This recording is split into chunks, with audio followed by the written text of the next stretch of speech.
안녕하세요. 저는 올해 50대 중반에 접어든 평범한 여자입니다. 지극히 평범하고 또 가난했던 제 인생에서 단 한 번의 기적 같은 일이 10년 전에 일어났는데요. 오늘은 누구에게도 털어놓지 못했던 그 이야기를 여러분께 들려드리려고 합니다. 저는 경상북도의 한 가난한 농촌에서 사남매 중 장녀로 태어났습니다. 부모님은 그 마을 토박이 출신으로 소소하게 이것저것 농사 지으며 하루하루 정말 열심히 살아가는 분들이셨습니다. 그렇지만 불행히도 부모님 때부터 지고 있던 빚이 많아 항상 돈을 벌어서 빚 갚기에 바쁘셨죠. 그 많은 빚들이 언제 어디서 생겼는지는 모르지만 정말 간절히 하고 싶은 것이 아니면 부모님은 형편이 힘들기 때문에 지운 힘들었어요. 그렇게 저는 자라면서 가난이 무엇인지 처절하게 몸으로 느꼈습니다. 그렇게 누구보다 돈을 더 잘 벌고 잘 살고 싶다는 생각을 어린 마음에도 항상 했습니다. 하지만 너무나 빠듯한 형편 때문에 중학교를 졸업하고 고등학교도 가지 못한 채 부모님 및 농사일을 함께 돕고 엄마가 하시는 소일거리였던 바느질을 거들며 지내고 있습니다. 그러던 어느 날 저에게도 청춘의 봄바람이 불어왔습니다. 제 나이 20살 때였어요. 때는 살랑살랑 꽃가루를 날리던 봄이 지나고 잎사귀들이 푸르러가는 6월이었죠. 저는 여름밤의 시원한 공기를 좋아했기 때문에 위험하다는 부모님 말에도 가끔 저녁을 먹고 소화시킨다는 명목으로 논밭길을 걸으며 산책을 하곤 했어요. 그런데 그날따라 너무 좋아서 바람을 느끼면서 걷다 보니까 어느새 주변이 제가 잘 모르는 곳까지 와버린 거예요.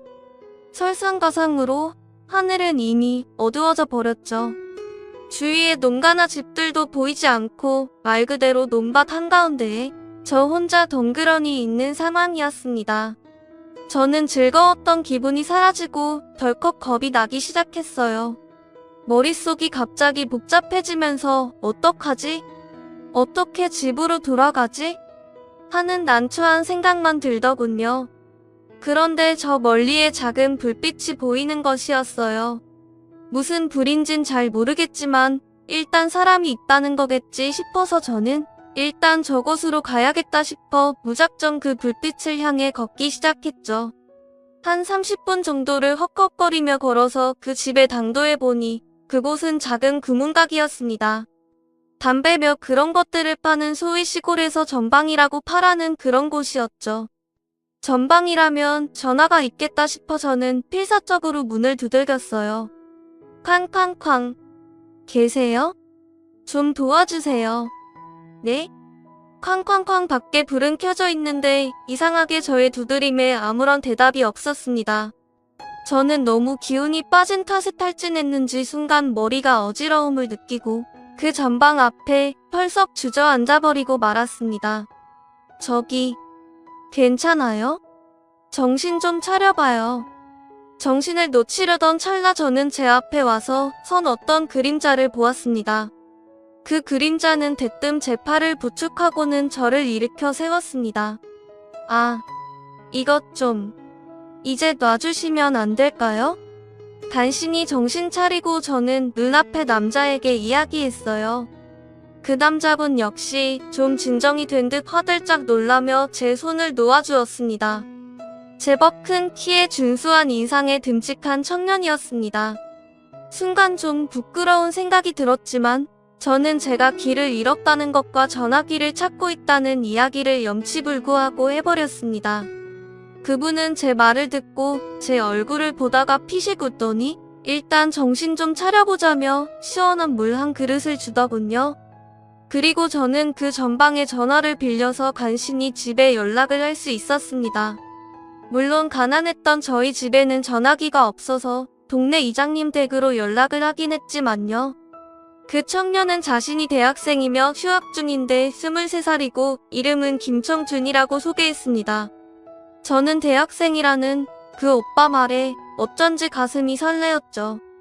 제가 학교를 다니지 못했기 때문인지 말만 들어도 설레는 단어였어요.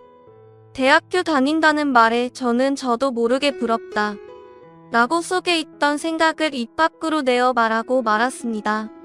오빠는 제 말을 듣더니 똥 미소 지으며 저에게 대학교 책을 보여주겠다고 방으로 들어가 보자고 했어요. 사실 이 전방은 삼촌이 하는 곳인데 삼촌이 일 때문에 잠깐 자리를 비워서 내가 봐주고 있던 거라고 하며 틈틈이 책을 보려고 책을 가지고 왔다고 했습니다. 저는 오빠가 보여주는 여러 책들을 보며 비록 학교를 계속 다니진 못했지만 내가 돈 벌어서 나중이라도 꼭 고등학교 졸업장을 딸 생각이라고 처음 보는 오빠에게 그런 포부까지 이야기를 했습니다. 오빠는 기특하다는 듯이 웃더니 그럼 우리 일주일에 한 번씩 너희 집이랑 이 전방 중간쯤에 있는 원두막에서 독서 모임하는 게 어떠냐고 제안을 했어요. 전 얼떨결에 오빠한테 알겠다고 했어요. 그냥 그때는 이상하게 말도 안 된다고 생각되는 그 제안을 거절하고 싶지 않았죠. 엄마의 일이나 거들며 학교도 못 다니는 저에게 오빠의 그 제안은 정말 뜬구름 잡는 소리였어요. 독서 모임이라니. 그렇지만 저는 보잘것없고 초라한 저에게 그런 말을 해준 것만으로 그 독서 모임이 하고 싶었습니다. 그래서 알겠다고 하고 만 것 같아요. 그 일이 저에게 얼마나 큰 상처와 추억이 될 일인지도 모르고요. 그 후 저는 일주일에 한 번씩 오빠를 원두막에서 만나 더운 날에는 시원한 물 한 잔을 마시며 때로는 같이 강냉이도 먹으며 잘 알지도 못하는 책 이야기를 신나게 나누며 오빠와 정을 쌓아갔습니다. 집에서는 야학에 다니는 정도로 생각하더군요. 그 야학의 정체가 남녀가 단둘이 하는 독서 모임이었다는 걸 알았다면 아마 보내주지 않았겠죠. 모임을 가지고 난 후 저는 눈에 띄게 밝아졌습니다.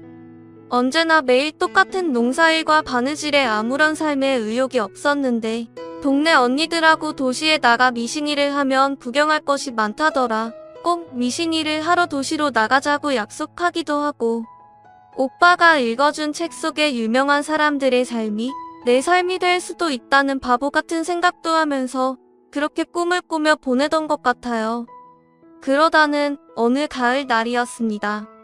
저는 가을이 생일이라 쌀쌀하다고 말한 적 있었는데 그날 오두막에 갔더니 오빠가 글쎄 꽃을 사서 저에게 주는 것이 아니겠어요? 아니, 오빠 이게 웬 장미꽃이에요? 미자야, 네가 생일이 가을이라서 쓸쓸하다고 했잖아. 그게 생각나서 생일이 다 되어가는 것 같아 내가 용돈을 모아서 한 송이 샀어. 생일 축하해. 저는 난생 처음 남자한테 꽃을 받아봐선지 꽃을 준 사람이 오빠여선지 눈물이 핑 돌았습니다. 그리고 그만 눈물을 흘려버렸죠. 오빠 너무 고마워요. 아니 미자야, 너 왜 그래 울어? 꽃이 별로 안 예뻐서 그래? 저는 그저 오빠의 품에 안겨서 펑펑 눈물을 흘리며 울어버렸죠. 오빠는 잠시 망설이더니 손을 들어 제 눈물을 닦아주었어요. 그렇게 우리는 서로의 얼굴을 가까이에서 보았습니다. 오빠의 눈은 청명하게 빛나고 있었고 저를 보면 웃어주는 입술은 항상 단정했습니다. 전 그때서야 알았어요. 아, 이것이 바로 사랑이라는 감정이구나. 내가 지금 이 사람을 사랑하는 거구나. 그 후로 저는 독서 모임도 모임이지만 오빠에게 뭐라도 하나 챙겨주고 싶어서 열심히 도시락도 싸가고 오빠가 좋아하던 커피도 타가 함께 커피도 마시고 간식도 만들어서 주머니에 찔러 넣어주는 등 오빠의 곁에서 항상 함께하고 싶단 마음으로 그의 곁에 있기 위해 노력했어요. 여름날 오빠와 함께 얼음을 넣은 달달한 커피를 마실 때면 세상을 다 얻은 것 마냥 행복했었죠. 오빠 역시 미자, 네가 타준 커피가 제일 맛있다며 항상 제 커피를 기다렸어요. 하지만 하늘도 무심하시지 결국 전 오빠와 헤어지게 되고 말았죠. 바로 우리 집이 이사를 가게 된 것이었어요. 아빠는 농사일로 힘들게 생계를 꾸리시다가 도저히 빚이 늘어만 가자 감당이 안 되셨는지 어렵게 결단 내려 도시로 이주를 결정하셨습니다. 근처 큰 도시의 시장에서 반찬 가게를 하시던 고문에서 아빠에게 시장으로 와서 시장 일을 배워 가게를 해보면 어떻겠냐고 제안하신 거죠. 저는 도시로 이사가게 되었다는 소식을 들은 그날 이젠 오빠를 다시 만나기 힘들겠구나 하는 예감에 가슴이 너무도 아프고 눈물이 솟았습니다.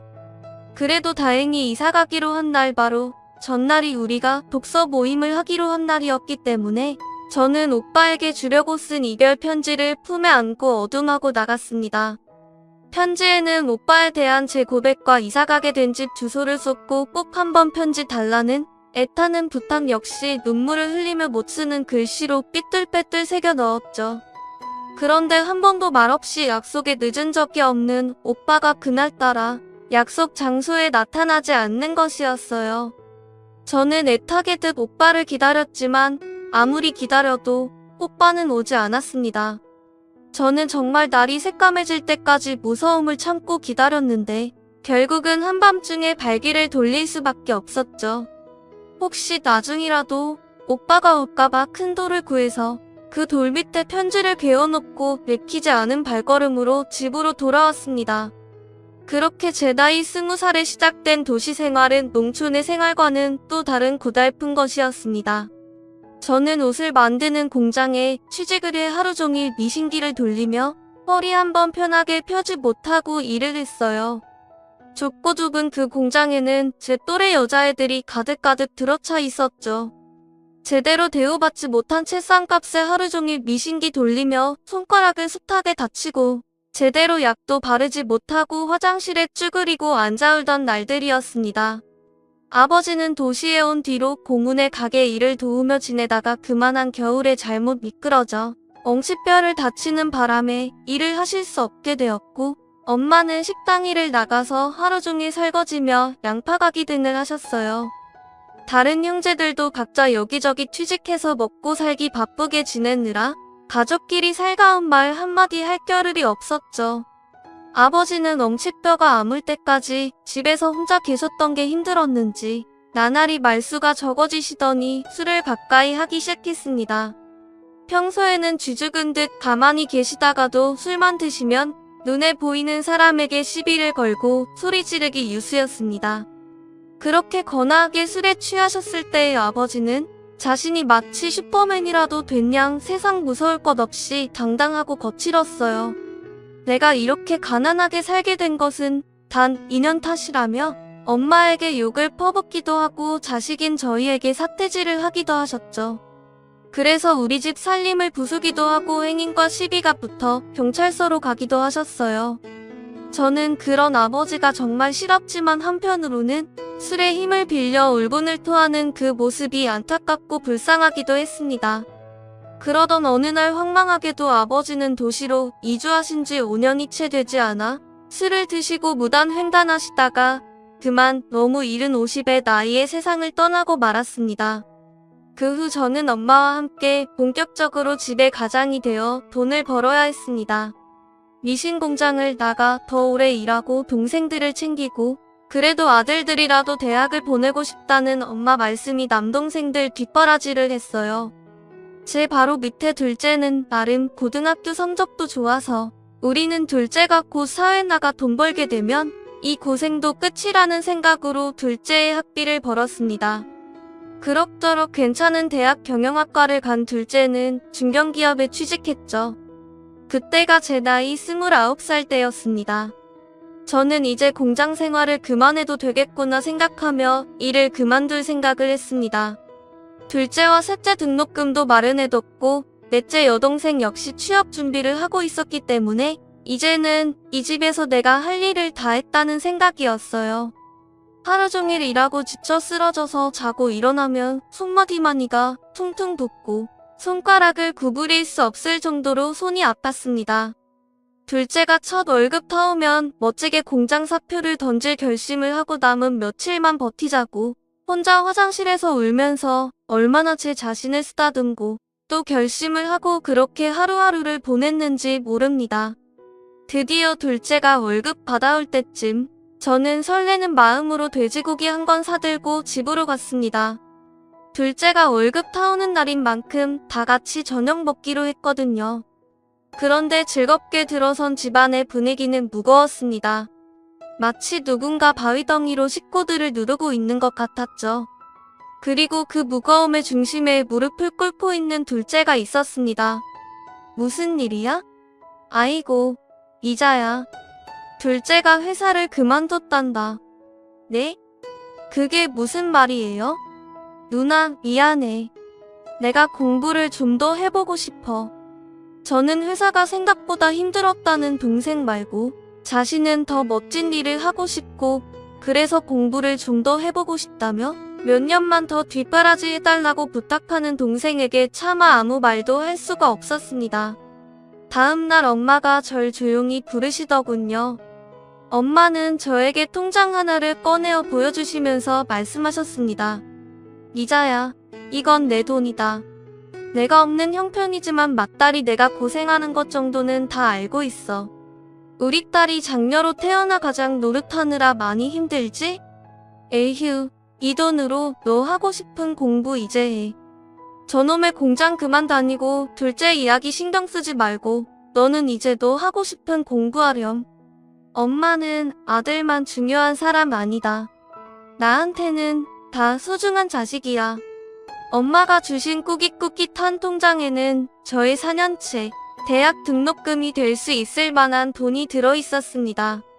엄마, 제 생각만 해서 죄송해요.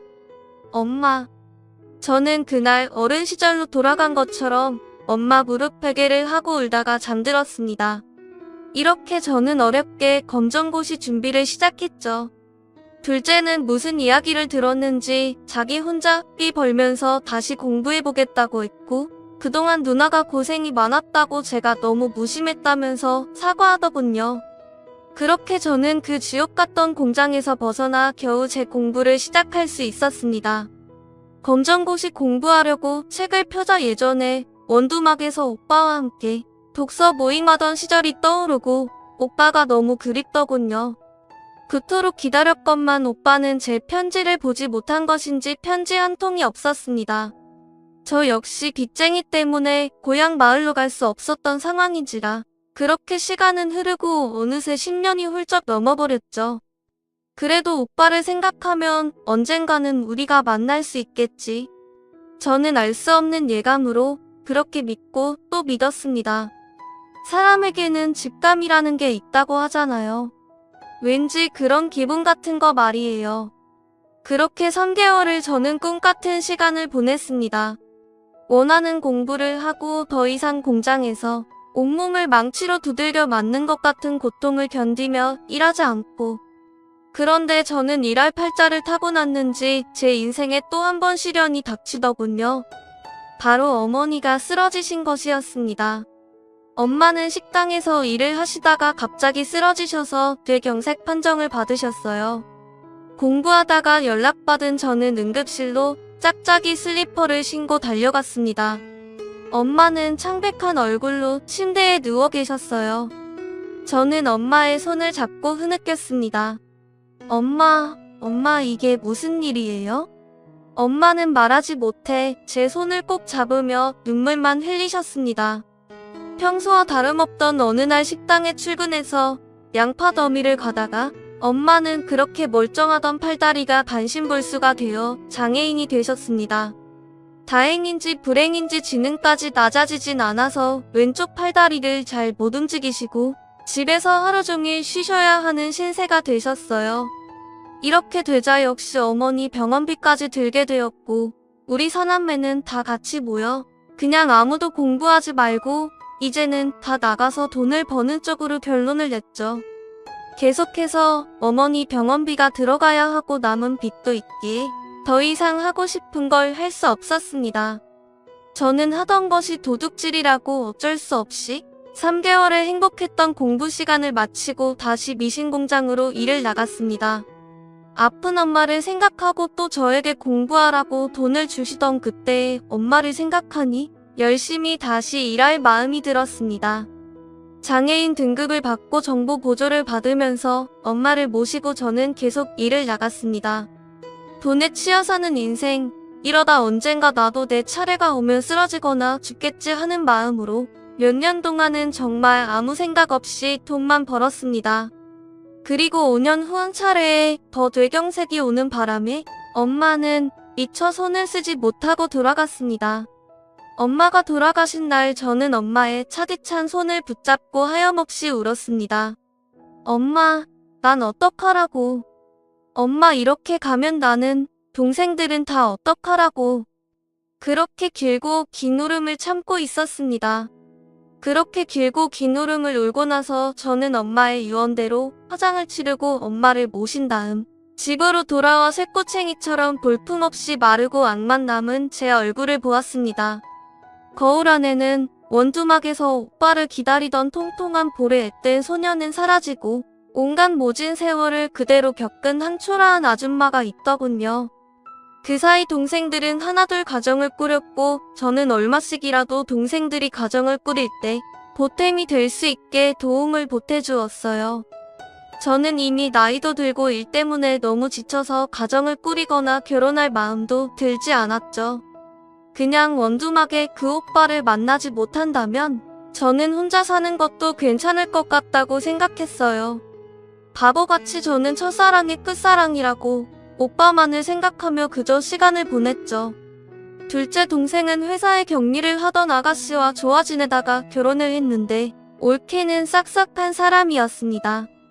회사를 그만두고 아이를 좀 키우다가 무슨 사업을 한다면서 바쁘게 돌아다니더군요. 항상 사람들을 만나고 물건에 대해 설명하는 일이라고 했습니다. 제법 벌이가 괜찮다면서 어느 날 올케는 저에게도 미싱이를 그만두고 이 사업을 해보는 게 어떠냐고 제안을 해왔어요. 저는 도대체 올케가 하는 일이 정확히 뭐냐고 하니 올케는 저한테 네트워크 마케팅이라고 했어요. 저는 그것이 뭔지 몰랐지만 올케처럼 세련되고 항상 자신감에 차 있는 사람이 일하는 회사라고 하니 마냥 좋게 생각됐죠. 올케는 제가 관심 갖는 것 같자 기뻐하면서 이렇게 좋은 사업을 사람들이 모르는 게 너무 좋다고 생각했어요.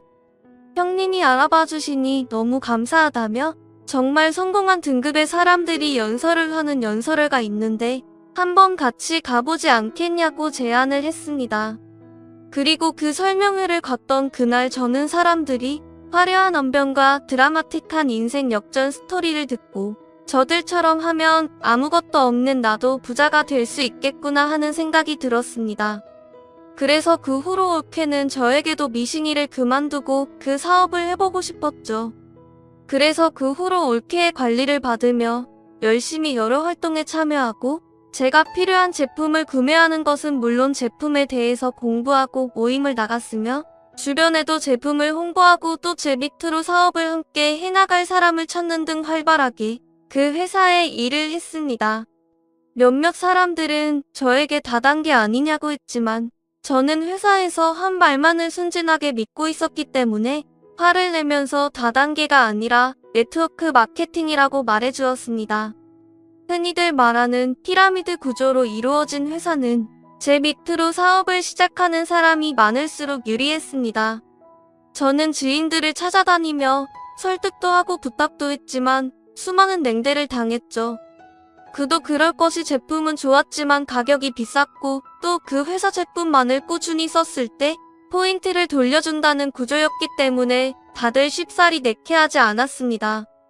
저는 제가 쌓아놓은 포인트를 유지하기 위해서 사재기를 시작했어요. 어느 정도의 사재기는 오히려 등급을 높이고 유지하는 데 필요하다는 올케의 말을 철석같이 믿고 어차피 다 팔릴 물건이라고 생각하면서 사재기를 하고 카드를 긁었습니다. 그런데 정신을 차려보니 어느새 빚은 너무나 커져 있었어요.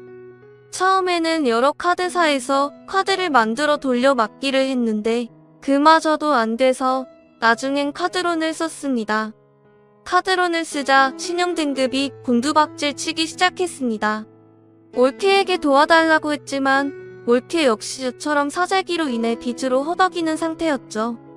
그런 상태였음에도 저에게 외제차를 끌고 다니고 옷을 차려입고 다니면서 성공담을 들어야 한다는 등 눈 가리고 아앙을 한 것이었어요.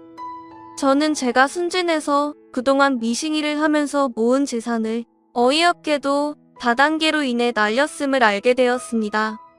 남은 것은 카드론 빚밖에 없었고 올케와 의의가 상하자 둘째와도 사이가 벌어졌습니다.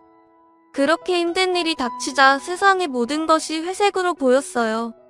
나는 이제 저 빚을 다 갚지 못하면 어떻게 될까? 자살을 해야 될까? 부모님 다 돌아가시고 자식도 없는데 내가 죽으면 형제들이 장례는 잘 치러줄까? 여러 가지 불행한 생각들이 머리를 스치고 지나갔습니다. 괴롭고 또 괴로웠습니다. 그러던 어느 날 종로에 나갔다가 횡단보도 앞에 서서 자살을 고민하는데 문득 건너편에 있는 큰 빌딩에 쓰인 글자가 보이더군요. 자세히 보아야 예쁘다. 오래 보아야 사랑스럽다. 너도 그렇다. 바로 서점 간판이었습니다. 책, 서점. 문득 너무 오랫동안 공부에 대한 꿈을 접어두고 있었다는 생각이 들었습니다. 책과 함께 제 첫사랑인 오빠의 모습도 아련하게 떠올랐습니다. 그 순간 이런 생각이 들더군요. 그래, 그냥 마지막으로 저 서점에 한 번만 가보자. 가서 제일 마음에 드는 책 한 권 사서 그 책을 적어도 다 읽고 난 다음에 죽자. 이상하게도 그 간판을 보는데 오래 보아야 사랑스럽다는 구절이 머릿속에 맴돌았어요. 나도 그럴까? 이렇게 보잘것없이 초라해져 버린 모든 영양분을 다 빨리고 빈 껍데기만 남은 나 같은 사람도 오래 보면 사랑스러운 구석이 남아있을까? 어쩐지 책 안에 그 답이 있을 것 같았어요. 그래서 저는 뭔가에 홀린 듯한 걸음걸이로 한 번도 들어가 본 적 없는 대형 서점 안으로 들어섰습니다. 서점에는 사람이 많았습니다. 저는 직원에게 다가가 간판에 써있는 글귀는 어떤 책에 있느냐고 물었습니다. 직원은 젊은 아가씨였는데 친절하게 나태주 시인의 시집에 있는 글귀라고 답해 주었습니다. 그리고 서가 번호를 알려주기에 저는 이 시집이 내 인생의 마지막 책이구나 생각하면서 묘한 기분으로 시집이 꽂혀있는 책장으로 다가갔습니다. 한 남자분이 서서 시집을 한 권 읽고 있더군요. 저는 나태주 시인의 시집을 찾기 위해 몸을 기울이다가 살짝 그 남자분의 팔꿈치를 치고 말았습니다. 실례합니다. 찾는 시집이 있어서 그만. 괴면적은 기분에 하지 않아도 될 말까지 주저리 늘어났는데 어딘가 낯익은 목소리가 들리더군요. 괜찮습니다. 시집은 찾으셨어요? 순간 어디선가 들어본 목소리라는 생각이 강하게 들었습니다. 이 목소리는 그의 시집을 찾고 있는 것 같다고 생각했습니다. 이 목소리는 꿈속에서도 항상 그리워하던 첫사랑 정준 오빠의 목소리였습니다. 저는 순간 너무 놀라서 덥석 그 남자의 팔을 붙잡고 물었죠. 혹시 김정준 오빠 아니에요? 너 혹시 미자니? 저는 이 순간 신의 존재를 직감했습니다. 신이라는 절대자가 있어서 제 삶을 지켜본 게 틀림없었어요. 제가 죽으려는 순간 마지막으로 들른 이 서점에서 제가 평생을 그리워하던 저의 첫사랑 오빠를 만나게 해주시다니. 말도 안 되는 우연에 전 소름이 돋고 정신이 혼미할 지경이었습니다. 오랜 세월이 흘러 만났음에도 오빠는 절 정확히 기억하고 있더군요. 우린 너무 반가워 악수하고 얼떨떨한 기분으로 근처 카페로 향했습니다. 잘 아는 카페가 있다고 해서 조금 걸어서 당도한 그곳은 고풍스러운 카페였어요. 사업차 손님들을 만날 일이 있을 때마다 가끔 들른다며 오빠는 차 마시고 오랜만에 봤는데 같이 맛있는 점심도 먹자고 맛있는 거 사주고 싶다고 했어요. 저는 신이 내 삶의 마지막에 이런 선물을 주시는구나 감사하면서 오빠를 보고 죽을 수 있게 되어 감사하다고 끝없이 속으로 되뇌었죠. 그렇게 20살에 만났던 오빠를 40대 중반이 되어서야 다시 만나 카페 맞은편에 앉은 오빠의 모습을 제대로 바라보니 그에게도 세월의 흔적은 보였지만 여전히 오빠는 멋졌습니다. 멋들어진 세미정장에 가죽결이 고운 서류 가방을 들고 신사의 모습으로 제 앞에서 미소를 짓고 있었죠. 저는 오빠에게 그간 살아온 이야기들을 했습니다. 처음에는 순간적으로 결혼해서 잘 살고 있다고 할까 하는 갈등이 들었지만 오빠에게까지 거짓말로 제 자신을 포장하고 싶지 않았어요. 그래서 저는 갑자기 부모님의 결정으로 서울로 이주하게 된 이야기부터 아버지 어머니가 돌아가시게 된 일, 이싱이를 하며 몸이 상했다는 것, 그리고 동생들을 건사하다 보니 결국 난 고등학교 검정고시도 보지 못한 채로 40대가 되어버리고 결혼도 하지 못했다는 것을 말했습니다. 그리고 최근에는 다단계에 잘못 빠져서 형제 간의 의의가 상하게 되면서 그동안 모아놨던 얼마 되지 않는 돈까지 날리고 빚에 시달리고 있다는 것도 그냥 다 말해버렸습니다. 그래도 형제들이 좀 도와줘 어떻게 될 것이라고 마지막엔 실제와는 다른 희망적인 말도 했습니다. 혹시 오빠가 제가 돈 때문에 부탁할까 저를 피하는 것은 원치 않았기 때문이죠. 오빠는 제 이야기를 들으며 가끔 제가 눈물을 흘릴 때 휴지를 건네주기도 하고 고개를 끄덕이기도 하더니 다단계 이야기에 이르러서는 크게 한숨을 쉬더군요. 그리고는 자신이 살아온 이야기도 해주었습니다. 오빠는 그날 갑자기 엄마가 아프다는 소식을 듣고 본가로 가느라 원두막을 들러지 못했다고 해요. 그래서 제 편지를 보지 못하고 그 길로 그대로 본가에 머무르게 되었고 대학을 졸업했다고 합니다. 제 소식이 궁금해 다음에 시골에 내려갔을 때는 이미 제 소식은 들을 수가 없었대요. 그래서 오빠는 저와 공부하던 그 추억을 가슴에 품고 대학에 복학해서 공부를 이어가다가 무사히 졸업을 했다고 했어요. 무역을 전공했던 오빠는 중국 청도를 오가면서 사업을 하고 있었는데 같이 무역회사에서 일했던 회사 동료와 결혼도 하고 가정을 꾸려 자식도 둘이나 있다고 했습니다.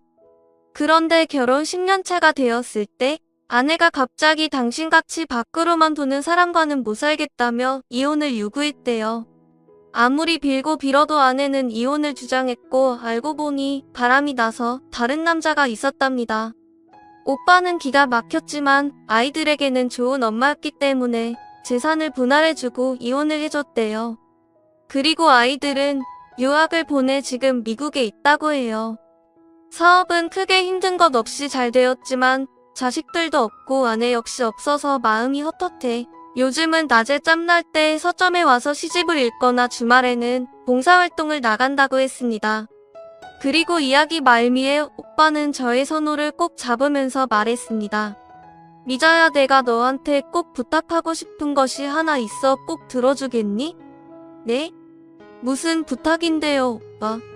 내가 강남에 차린 카페가 하나 있는데 거기가 믿고 맡길 책임자가 없어서 사람을 급하게 찾고 있어. 그런데 지금 듣자 하니 이 사람은 너의 친구인 것 같아. 혹시 한 달만 좀 봐줄 수 있겠니? 네? 아, 오빠, 제가 카페 일을 해본 적도 없는데 어떻게 해요, 그 일을?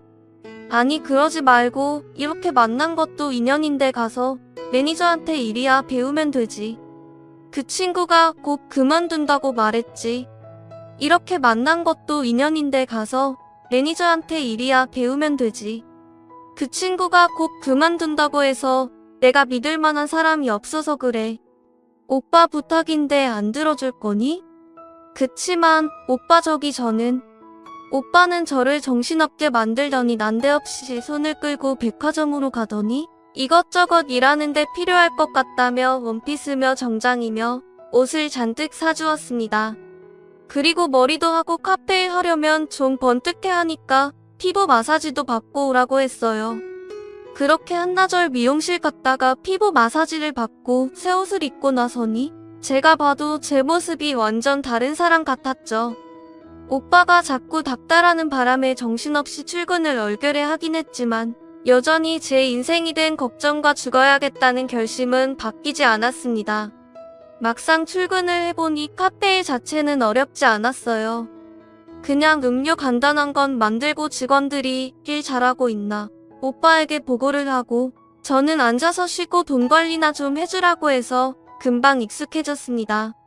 직원들은 오빠에게 무슨 이야기를 들었는지 저에게 깍듯하게 대하고 또 사장님하고 불러주었어요.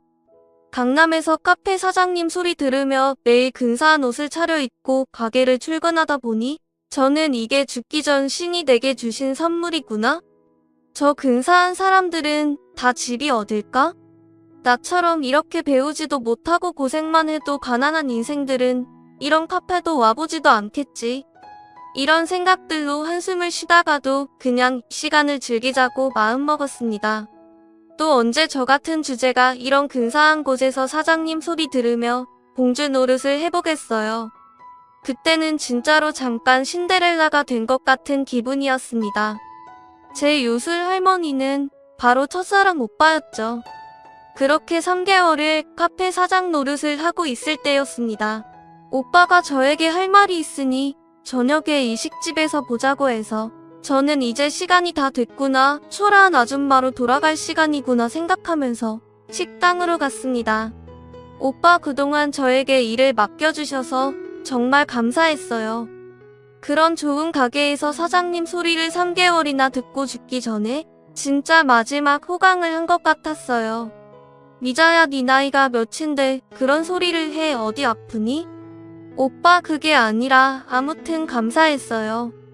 제가 이 은혜는 진짜 잊지 않을게요, 오빠. 미자야, 너 오후 상사라고 들어봤어? 네?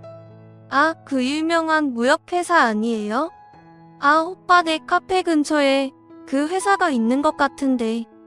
그래 미자야, 내 말 잘 들어. 내가 바로 그 회사 대표야. 쨍그랑 저는 그만 들고 있던 유리잔을 놓쳐 물을 쏟아버리고 말았어요.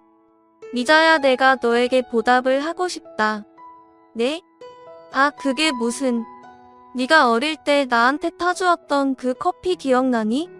얼음이 동동 떠있던 그 달달한 커피 말이야. 나는 말이다 사업을 시작해 승승장구했지만 항상 마음이 허전했다.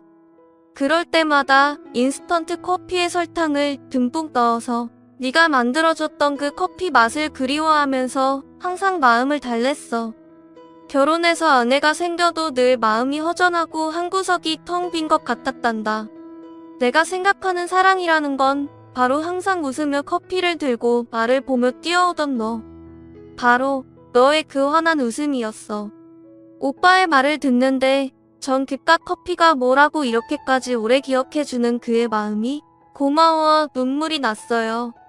작고 사소한 것이었는데 그것이 오빠의 삶에 큰 힘이 되었다는 그 말에 저는 갑자기 살아갈 힘이 솟는 것 같았습니다. 저는 지금껏 살아온 제 인생에서 아무도 날 알아주지 않고 아무도 이런 것이 없는 줄 알았는데 그래도 뭔가 쓸모있는 일을 한 것 하나는 있었어요. 그래서 내가 남들이 말하는 큰 부자가 됐을 때 난 카페를 차려야겠다고 생각했다. 그리고 언젠가 너를 찾는다면 그 카페를 너에게 줘야지 하고 생각했단다. 저는 순간 오빠의 말을 듣는데 오마오마 소름이 돋는 것 같았습니다. 말도 안 되는 소리를 들은 것 같았어요. 오빠 그게 무슨 말이에요? 강남에 있는 그런 좋은 카페를 그냥 저한테 준다뇨? 오빠 제가 그런 걸 어떻게 받아요? 미자야, 나는 돈이 차고 넘치게 많단다. 자식들 목도 벌써 다 정리해두었고 그 카페는 내 몫이야. 살면서 널 만나면 내가 주려고 했던 거야. 널 끝까지 못 찾는다면 사회에 환원하려고 애썼어. 제발 내 마음을 받아주지 않겠니? 저는 그렇게 오빠에게 카페의 모든 권리를 받았습니다. 그 재산이 무려 3억이 훌쩍 넘는 돈이었어요. 그 당시엔 오빠의 호의가 부담스럽고 또 뭔가 나에게 바라는 건 없을까 싶었지만 알고 보니 오빠는 그때 회사를 정리해 나가고 있었습니다.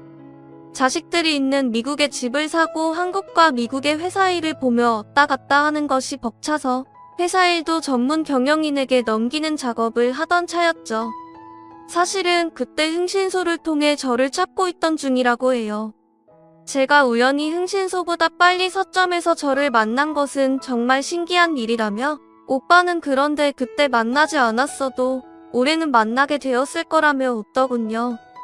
저는 오빠와 그 어떤 미래를 계약하지도 않았지만 지금까지 오빠가 한국에 오면 친한 오빠 동생으로 지내며 오빠의 생활도 살펴주고 또 제 생활도 하면서 지내고 있습니다. 혼인신고는 하지 않았지만 오빠는 여전히 저의 첫사랑이니까요. 카페는 3-4시간 정도 나가서 이것저것 관리하면서 한가롭게 지내고 있습니다. 이제는 더 이상 손을 잡고 일을 하지 않아도 되고 더 이상 돈 때문에 힘들어하지 않아도 되는 꿈 같은 인생을 살고 있어요. 가끔은 지금이 현실이 꿈은 아닐까 생각이 듭니다. 지금 힘든 시간을 보내고 계신 분들 많이 계시죠? 현실의 삶이 너무 팍팍해서 다른 사람들은 어떻게 사나 하고 채널을 구독하고 사연을 들으시리라 짐작됩니다. 그런 분들께 제가 드리고 싶은 말씀은 누구나 힘들게 살아간다는 것과 누구나 그 고난을 이겨낼 힘을 가지고 있다는 거예요. 그리고 노력하는 사람에게 반드시 한 번은 신이 준비한 기막힌 선물이 배달된다는 것입니다. 그럼 오늘 하루도 좋은 생각하시고 행복하게 보내시길 바랍니다.